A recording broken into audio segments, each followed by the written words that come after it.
মাতৃভূমি মক্কানগর ছাড়তে বাধ্য করবে, হিজরত করে মদিনায় যাবে। আর এই মদিনা নামক জায়গায় এখানে নামে রওজা শরীফ হবে। ওগো আমাদের বাদশা, আমাদেরকে ক্ষমা করেন, আমরা এই ছোট্ট মওলানা আর যাব না। আমার নবীর রওজা শরীফের পাশে আমাদের ঘর থাকবে। সুবহানাল্লাহ, সুবহানাল্লাহ। আমার নবীর ইস্তেকবাল করাবো, নবীকে ওয়েলকাম জানাবো। আমরা না থাকলেও আমাদের সন্তানরা, আমাদের আওলাদরা যখন বেঁচে থাকবে, তারা আমার দয়ার নবীর জন্য হিজরত করে আসে এই জায়গায় খায়। সুবহানাল্লাহ।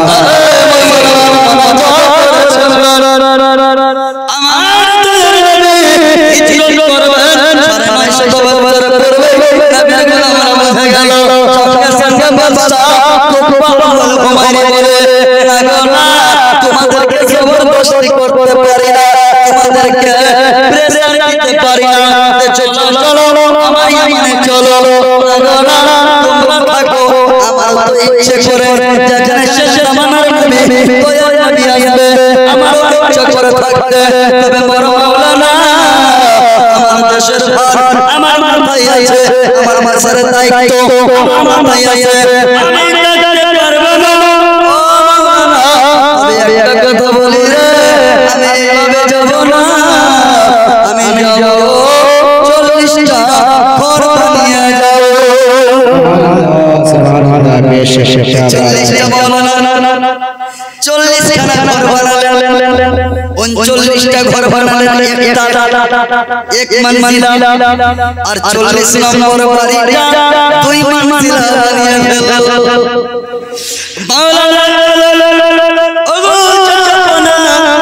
আমাদের বাদশা, আপনি 40টা ঘর বানাতে 39টা ঘর এক মঞ্জিলা বানালেন, 40 নম্বর ঘরটা 2 তলা বানালেন কেন?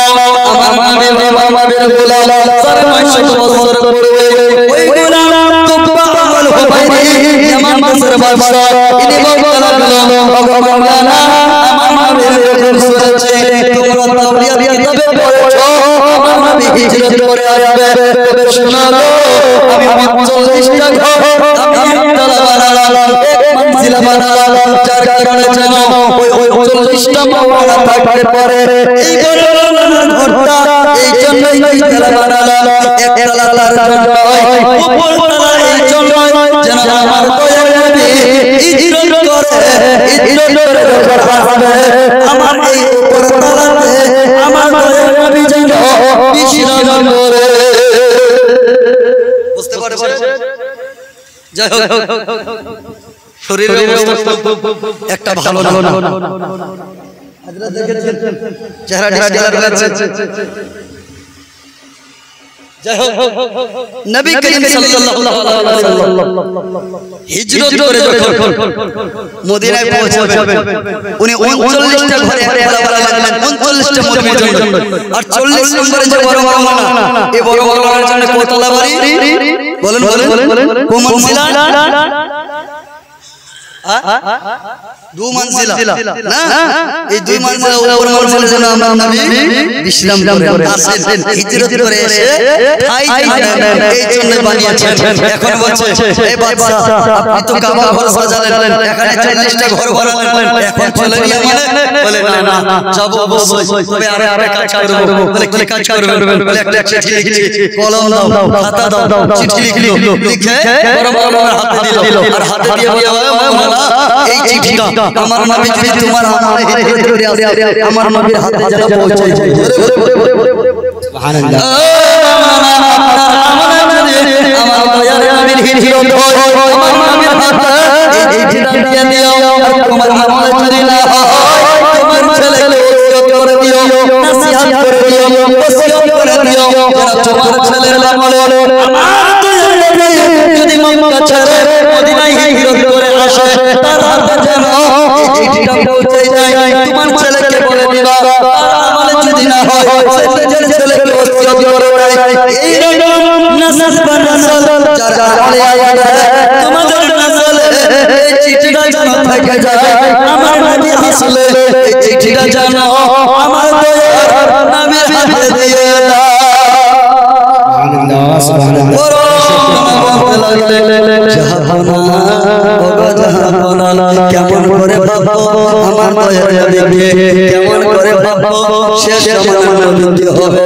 বলবে মাওলানা চেনে হবে গো যে মুহাম্মদ রাসূলুল্লাহ হবে, সে নিজে এসে চিঠিটা চিনে যে শেষ নবী হবে, সে নিজে এসে চিঠি চাইবে। বলে ঠিক আছে, এটাই যখন হলো চিঠি নিলাম, চিঠি রেখে দিল 100 বছর 200 বছর 300 বছর 500 বছর 700 বছর 800 বছর কেটে যখন 950 বছর পরে আমার মায়ার নবী মক্কা ছেড়ে মদিনায় পৌঁছালো। আরে ওই যখন ওই বাড়িতে প্রথম প্রবেশ করে আওয়াজ দিয়ে বলছে কোথায় আছো এ আবু আইয়ুব আনসারী। সুবহানাল্লাহ সুবহানাল্লাহ। যে বড় মাওলানা, ওই বড় মাওলানার বংশধরের মধ্যে একজন যার নাম হচ্ছে আবু আইয়ুব আনসারী। আবু আইয়ুব আনসারীকে কে বলে? কোথায় আছে আবু আইয়ুব আনসারী? সঙ্গে সঙ্গে বেরিয়ে আসে বলে আবু আইয়ুব আনসারী চিঠিটা দাও। কোন চিঠি? বলে যেই চিঠি 950 বছর পূর্বে দেওয়া হয়েছে। আমার মায়ের নবী বলে ওই চিঠি দাও। বলছে ইয়া রাসূলুল্লাহ চিঠি আপনি চাইবেন, আমি জানি শেষ নবী হবে, ইমাম হবে, সেই মুসলিম হবে, সে নিজে গোলামের চিঠি নিজে চাইবে।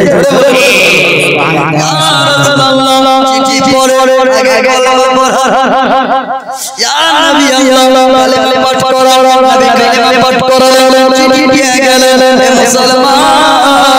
এই চিঠিতে কি লেখা ছিল আপনারা শুনতে চান কি? শুনতে চান? আজ জোরে বলে বলো কে কে শুনবেন না? আরো হরিশচন্দ্রের মধ্যস্থলে একটা মহিলা মাসার জায়গা গিয়েছে, যে মাসা কত 5 বছর ধরে চলে গেল আজ চাই না। মহিলা মাসা ভাড়া বাড়ি আজ পর্যন্ত চলছে। আর 70টা মেয়ে ওখানে হস্টেলে লেখাপড়া করে, 70টা মেয়ে বিহার আবার কানপুর থানা, আজমনগর থানা, বারসই, ওদিকে গোয়ালওয়াল, চাকুলিয়া, আমদিকি, দূর দূরের ইনশাআল্লাহ। তবে একটা কথা মাওলানা মাশরাফ সাহেবকে বলেছিলাম যে ভাই আমি খুব একটু ব্যস্ততার মধ্যে প্রোগ্রামে যেতে রাজি নই। তারপর বলছে আসেন না। বলে কি ব্যস্ততার মধ্যে আছেন? বলে মাদ্রাসা জায়জানের তাজুশ শরিয়া বানাত মিশনের একটি জায়গা নেওয়া হয়েছে, মোটামুটি ওখানে বিল্ডিং এবং জায়গাতে 50 লক্ষ টাকা খরচ। আমরা মাত্র 1 লক্ষ মানুষের কাছে আমরা 50 টাকা করে নেব, তাতে আমাদের 50 লাখ টাকা আসবে না? মাত্র 50 টাকা করে। এই 50 টাকা করে দিলে 50 লাখ টাকা আসবে। 1 লক্ষ মানুষ যদি দেয় তবে আমাদের জায়গাটাকে মাত্র 2 মাসের মধ্যে পেমেন্ট করতে হবে।